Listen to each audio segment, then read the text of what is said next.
ഒരിക്കൽ അക്ബർ തൻ്റെ കൂട്ടാളികളോടൊപ്പം കാട്ടിലേക്ക് വന്യമൃഗങ്ങളെ വേട്ടയാടാൻ പോയി.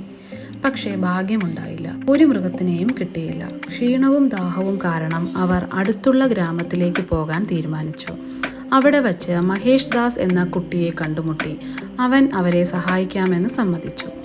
അക്ബർ ആരാണെന്ന് കുട്ടിക്ക് അറിയില്ലായിരുന്നു. അതിനാൽ അക്ബർ കുട്ടിയോട് എന്താണ് പേര് എന്ന് ചോദിച്ചപ്പോൾ കുട്ടി അക്ബറിനെ ചോദ്യം ചെയ്തു. അവൻ്റെ ആത്മവിശ്വാസവും മിടുക്കും കണ്ട അക്ബർ അവനൊരു മോതിരം നൽകി. അവൻ വലുതാകുമ്പോൾ തന്നെ വന്ന് കാണണമെന്ന് ആവശ്യപ്പെട്ടു. പിന്നീട് അത് രാജകീയ മോതിരമാണെന്നും അക്ബർ ചക്രവർത്തിയെയാണ് കണ്ടുമുട്ടിയതെന്നും കുട്ടിക്ക് മനസ്സിലായി.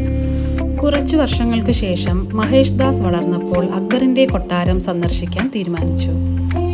ഭൂമിയിലെ ഏറ്റവും മനോഹരമായ പുഷ്പം ഏതാണെന്ന് അക്ബർ തൻ്റെ പ്രഭുക്കന്മാരോട് ചോദിച്ചപ്പോൾ മഹേഷ് ദാസ് കോടതിയിലെ ഒരു മൂലയിൽ നിൽക്കുകയായിരുന്നു.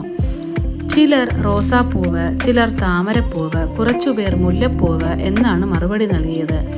എന്നാൽ ഇതു കേട്ട മഹേഷ് ദാസ് തൻ്റെ അഭിപ്രായത്തിൽ പരുത്തിപ്പൂവാണ് ഏറ്റവും മനോഹരമായ പൂവെന്ന് നിർദ്ദേശിച്ചു.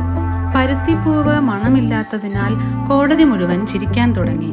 ഈ പുഷ്പത്തിൽ നിന്ന് വിളയുന്ന പരുത്തി വേനൽക്കാലത്തും ശൈത്യകാലത്തും ആളുകൾക്ക് വസ്ത്രങ്ങൾ നിർമ്മിക്കാൻ ഉപയോഗിക്കുന്നതിനാൽ പരുത്തിപ്പൂക്കൾ എത്രത്തോളം ഉപയോഗപ്രദമാണെന്ന് മഹേഷ് ദാസ് വിശദീകരിച്ചു. അക്ബറിന് അവൻ്റെ മറുപടിയിൽ മതിപ്പുളവാക്കി. തുടർന്ന് മഹേഷ് ദാസ് സ്വയം പരിചയപ്പെടുത്തുകയും വർഷങ്ങൾക്ക് മുൻപ് നൽകിയ മോതിരം ചക്രവർത്തിക്ക് കാണിച്ചു കൊടുക്കുകയും ചെയ്തു. അക്ബർ സന്തോഷത്തോടെ അദ്ദേഹത്തെ തൻ്റെ കൊട്ടാരത്തിലെ പ്രഭുക്കന്മാരിൽ ഒരാളായി നിയമിച്ചു. മഹേഷ് ദാസ് പിന്നീട് ബീർബൽ എന്ന പേരിൽ അറിയപ്പെട്ടു.